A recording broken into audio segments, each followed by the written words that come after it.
and we will go from here. So just again, a couple of quick housekeeping items before we jump into the meat of the call. Today's call will be recorded, and to help us to minimize interrupting the call, we're asking everyone to please avoid placing the conference call on hold. At APS, there's an announcement message that plays during the hold setting, so we don't want that to disrupt the call. As well as if you can minimize background noise and conversations, that would be great. And we're asking everyone to keep their lines muted until you're ready to speak, just to avoid interruptions on the call. In order to mute your line, if you're on the phone, you can dial *6, and we included a few pictures at the bottom of this slide to show you how to mute your line if you're online, and those are really clicking the microphone and or the phone icon as displayed in the pictures here. I'm hoping that everyone is able to join us and is able to follow along with this presentation. And again, our meeting objective is really to provide the high-level overview of AiM, to share expectations of the pilot test, and to demonstrate how to successfully use AiM to enter and track your facilities maintenance requests. Okay. And just in terms of an agenda, I've provided a quick overview. I'll share a couple of additional pieces of information around the pilot test and the keys to success. And then I'll turn the call over to Julius Dixon to complete the training demo. And with that, he'll again show you how to access AiM, show you how requests are entered and reviewed, and as well as the email notifications that are generated from the system. We'll wrap up with a few next steps with the pilot test, and then of course we'll open it for question and answer to make sure that we're crystal clear and you guys have an opportunity to ask any questions that we may not have covered. So in terms of the purpose, we were approached by Mr. Hoskins, our Chief Operations Officer, to take a look at our AiM system and to make sure that we were improving our customer experience as it relates to facilities maintenance requests, specifically in the school sites. This came after the listening session that was conducted last year, where we heard loud and clear that there was lots of room to improve that relationship. So this is an attempt to say that we heard you, we listened, and we want to be responsive to some of the concerns there.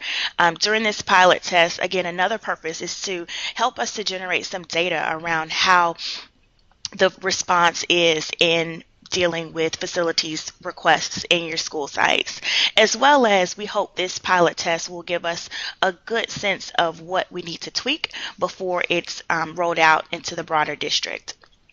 In terms of the pilot phase, the live test will begin on February the 10th, and it will span through March the 10th.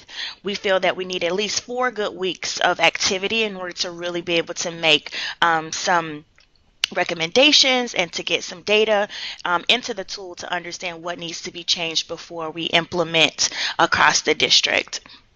And then what we also would like to do as a end of the pilot phase is to provide an additional opportunity for feedback so that we can hear how you as principals and your school staff felt when using the tool, what the facility's response was, as well as any recommendations that you may have. The participating school sites are Garden Hills, CSK, Best Academy in the North Region, Humphreys, Long, and Carver Tech in the South Region, D.H. Stanton, M.L. King, and Grady in the East Region, as well as Venetian Hills, Brown, and Washington Health Sciences and Nutrition in the West Region. We wanted to make sure that we were covering all school levels in terms of elementary, middle, and high school, as well as have representation across the region, north, south, east, and west.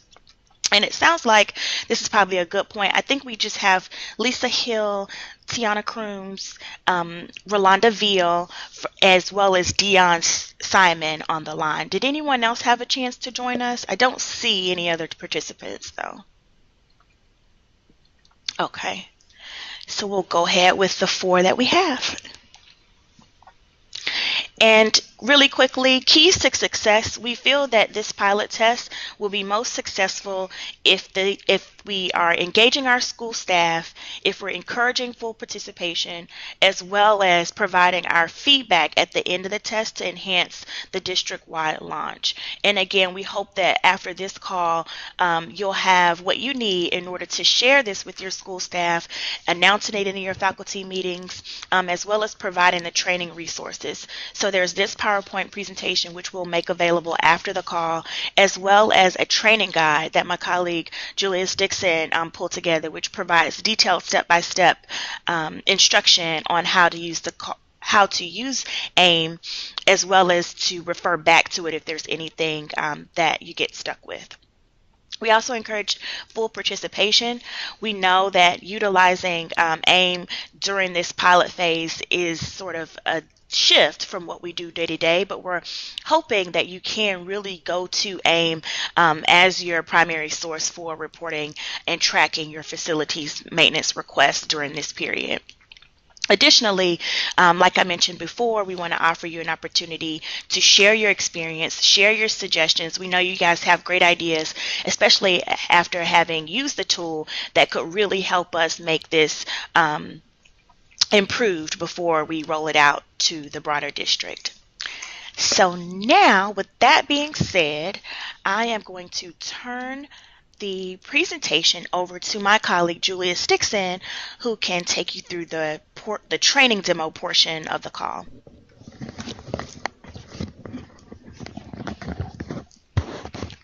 Hi everybody, my name is Julius Dixon. I'm the IT liaison to facilities and the systems administrator to the AiM work order system, which is the asset information management work order system that Facility Services uses. My part of the agenda will focus on showing you how to access the AiM, and we will focus on the access, customer requests, as well as email notifications. So let's just get right into it. The AiM work order system is a web-based hosted system that is accessible via the internet. All the individual needs is a computer that is connected to the web and a internet browser. Typically Internet Explorer, the latest version, will do just fine. Once you have your browser up and running, you can click on the web address that we have provided for you. The web address is a secured site. As you can see, we have a HTTPS in the web address, and you have to make sure that that S is in there in order for the site to come up. Once you log on to the site, the logon screen will appear. The next thing you will do is enter your username and password credentials into the login field. You'll click log on or login button and press the enter key to continue. I want to make note that the login credentials are all in lowercase, and principals or the school designees will log in using the credentials that we'll provide following the sessions. The other school staff will enter the school name both in the username and the password fields as indicated below.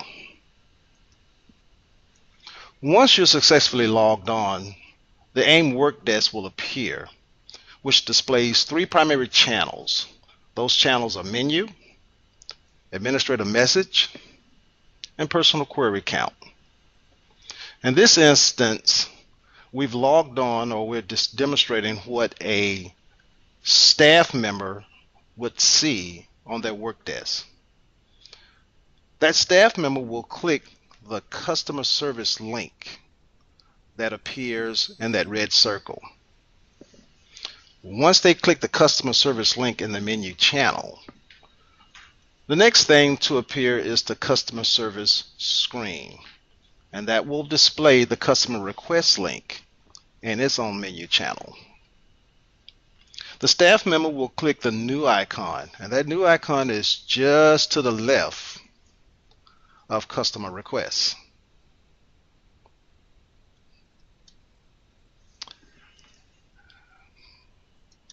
Okay. And once that staff member clicks that new icon just to the left of the customer request, that link looks or appears as a sheet of paper. The next thing is that they will get the customer request form. Now the customer request form will appear and certain data fields will auto-populate, and that's based on the login ID credentials. Clicking into the description field will allow that customer to indicate what the problem is. What we want to have happen here is for the school staff member to put in as much information as possible so that the facilities management or the service technician can sort of focus and zero in on exactly what's going on in that particular location. Next, we're going to click the zoom icon, which appears as a magnifying glass to the right of the problem code. And that problem code is going to exist right along in here. Now, what I want to point out at this point is that the software uses pop-ups to display the selection list. So we want to make sure that your browser is set to enable pop-ups from AiM's website. Typically, a Windows Internet Explorer browser will display an information bar that will say that Internet Explorer blocked a pop-up from AssetWorks. In that case, you'll select the Always Allow option. The next screen will show an option for you to select the Retry button. You'll then be able to see our problem code list when the zoom icon is clicked. This problem code list will give you the ability to select one of several different things that can take place at a school location. And we tried to think of everything that could possibly take place. If you don't see a problem that exists in that particular area, you can use the navigation buttons that's down at the bottom of the screen. We call them VCR buttons. It sort of allows you to go to the next page. And also by default, AiM displays 10 records per page. If you want to display more records, you can do so by choosing the display page indicator at the bottom of the screen. Once you've done that, the next thing we want to indicate is the contact field. Now this is very important, and we want to centralize focus on that contact field. The school staff will enter their full name or the person's name that they desire the facility service technician to speak with when resolving that request. I want to point out also that principals or their designees do have the ability to enter a customer request as well, just as the school staff do. And if that's the case, then the principal or the designee will put their name in as well as what the school staff member will. A telephone number here will allow the service technician to make a call if necessary. And the most important data field here is the contact email field. That contact email field will allow the system to send status update via email notifications to the school staff member as well as the principal. The next thing will happen is the school staff member will simply click the save icon. That's located on the upper right hand portion of the screen. And that action completes the customer request. Once that's done, the completed customer request will appear as what we have here displayed with all the pertinent information, including the transaction number and the description, the status, the requester information, location, and the details of the customer request.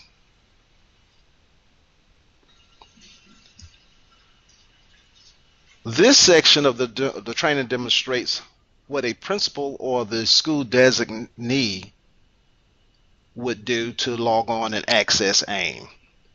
Again, they would use the same URL address, And the principals or the school designee will log in using credentials that will be provided via email. And we'll send those email notifications out following this session.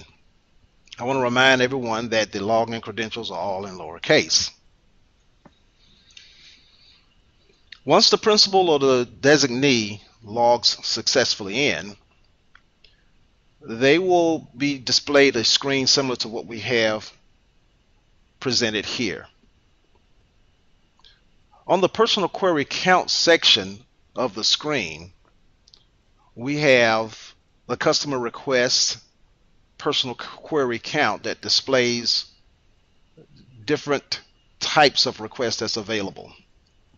The personal query count channel automatically keeps track of all of the customer requests that's entered by the school staff, which are open, submitted, and approved, and it will quickly display the number of those requests in real time, saving everyone the effort of trying to manually search for them.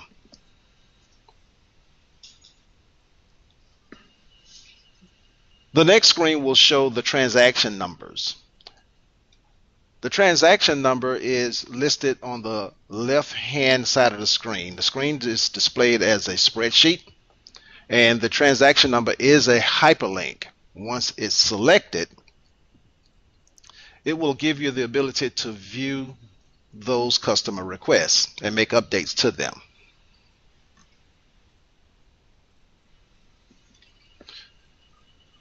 The customer request view screen will allow the school principal or the designee to get a good idea or a good sense of what's being asked, such as the description, the individual who submitted the request, along with a contact name, telephone number, and email address. You want to make sure that the location is correct, along with the region, facility, and property, the problem code that's available, and the status. Clicking the Edit button will allow the school principal or designee to determine whether or not if they're going to send that request to facilities or cancel the request. And again, I want to point out that AiM uses pop-ups to display a selection list, and principals also, you want to make sure that your browser is set to enable pop-ups from the AiM's website. As we stated earlier before, if that information bar appears, you want to simply click allow, always allow, and then the retry button. Once you've selected the zoom icon, next to the status field, which appears as a magnifying glass, you get an opportunity to choose the appropriate status. Clicking submit will forward the customer request to facilities for further action, and selecting cancel will cancel the request if no further action is required by facilities. The next step is to simply click the save icon, and that action will commit the record to the database. What I want to cover now are the email notifications that will be generated once those customer requests are entered into the system. And we have an example here of what an email will look like once a school staff member enters the customer request. It gives all the information that's pulled from the customer request screen, along with some other next step information and a hyperlink for that individual to go back and find that customer request.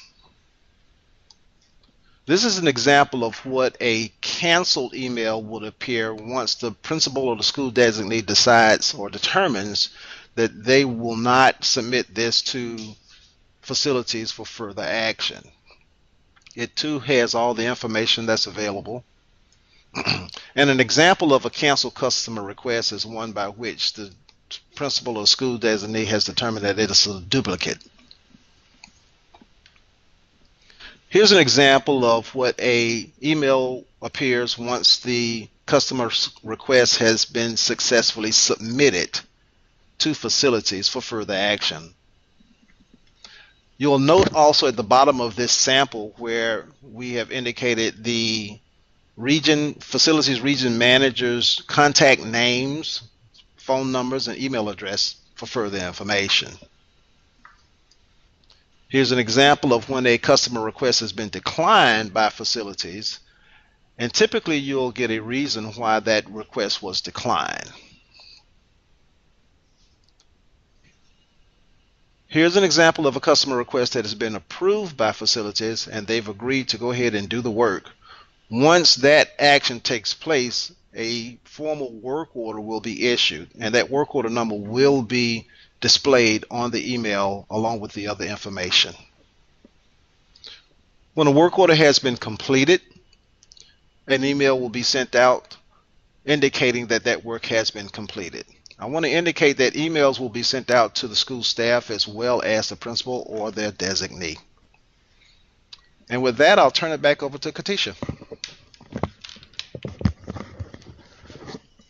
All right. Thank you so much, Julius. I know we are right at 9:27, but we did want to just sort of provide a few next steps which were iterated earlier, as well as give anyone on the call opportunity to ask any questions that you may have. So again, we think that the pilot phase of AiM will be most successful if you're able to take this information, engage your school staff, fully use AiM during this next 4 weeks, beginning February 10th, spanning through March 10th, and then we really love your participation in our post-pilot follow-up, where we'll ask what it felt like to use AiM, what the facility's response was, and what recommendations you may have for us to go back to AssetWorks if necessary and make the system more user-friendly for the district. So with that, if anyone does have a question, we invite you to unmute your lines now, and you can share those, and we'll do our best to respond. If there are any questions that we need to follow up on or they come up later, we did want to provide our contact information for you. So do we have any questions from anyone on the line at the time? Hey, Katisha and Julius, this is Dion Simon at CSK Middle. Hi, Dion. Hello. Is this going to be separate from what my building engineer is already entering in AiM? Are we both supposed to enter information? Okay, great question. And during the pilot phase, we do want you to enter those requests. And Julius maybe wants to chime in as well, but we do want, at least from February 10th through March 10th, again, we want to make sure that you're able to comfortably use the system. But then the other piece of it is we want to be able to track all of the requests that come in. So again, anyone in your school can do the entering, either you as the principal or your designee. Even teachers throughout the building are able to have this information or to enter it, or if your building engineer is the main person who uses it, that's fine. It's to your discretion of how they're entered, but we do want to try our best to make sure that we're capturing a lot of the routine maintenance requests that are in the schoolhouse. So I'll give Julius an opportunity to chime in if he has anything to add to that to help answer the question. Yes, Dion. What I wanted to say is that this process does not replace what's going on in the school system right now. We want you to continue doing what you're doing. What it actually does is augment what's going on, so it gives you an additional resource to enter requests to facilities in the event that there's absolutely nobody there for you to pass that information on to. So we are providing a tool for you to use so that you will have an opportunity to have that information written sort of in stone. But again, we don't want to break any processes that you have in place right now, but we want to give you an additional enhancements and additional tools to get that information over to facilities. Okay, so will someone be, I guess, aligning what, like my building engineer uses AiM. So will somebody say, are we looking in the pilot to see how often principals actually use the system as opposed to being just or how often I'm not hearing. Anybody at the school is using it? Like, That's a correct statement. Okay. Anyone at the school can use it. The school Got teacher, it. the coach, the Got it. any office personnel, the cafeteria worker, the custodian. This is being opened up to every school staff member in each one of the schools in the district. Well, starting with the pilot of 12 first. Okay. Okay. Great question. Anyone else?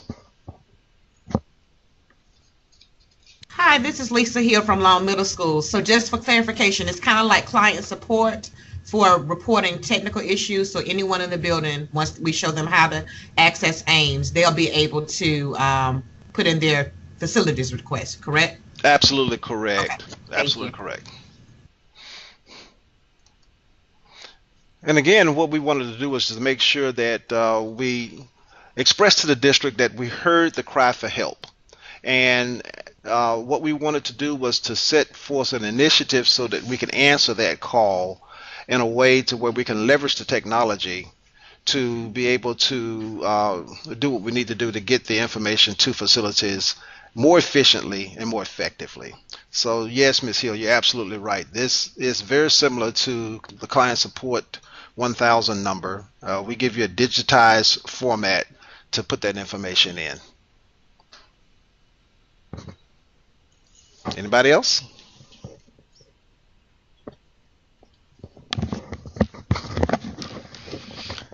All right. Well, if there are no other questions, again, I'm sorry, Katisha. I'm so sorry. No I problem. have one more question. Sure, no problem. So you know that the middle and high school share the campus for CSK. So would you like for me to try to facilitate a campus-wide pilot? Repeat the question one more time, please. I didn't catch the first part of it. CSK Middle and High share the campus, Uh-huh. share facilities. So would you like for me to try and facilitate a campus-wide pilot? Not for this pilot. We just want to Okay. focus just on the middle school for CSK. Okay, the middle school and not the shared space that we, like the annex building we share. So do you want to just focus on the middle school main building side? Or just anything that I noticed? Really, it's just anything that you notice. It really Okay. doesn't matter because, you know, I hear what you're saying, and that since they do share space, then it doesn't make any difference because facilities focus on the building more so than the program. Okay. Yes. All Good right. point. Good point. Okay. No more questions for me. Sorry. No, questions are great, and I'm looking down. We're just about 9:35, so forgive us for going over about 5 minutes. But again, we hope this was helpful. We will share after this call. Julius mentioned that each principal and principal designee has their own login, and we'll share those emails with you as well as this PowerPoint presentation if you don't already have it. Additionally, we have a training guide, which is a little more detail of what Julius and I've provided today. So we hope that will be helpful in making this year's pilot a success. So again, thank you so much for your participation and have a great rest of your day. You do the same. Thank you. Thank you. Thank you. Thanks. Leadership potential. The class of 2014 marks the largest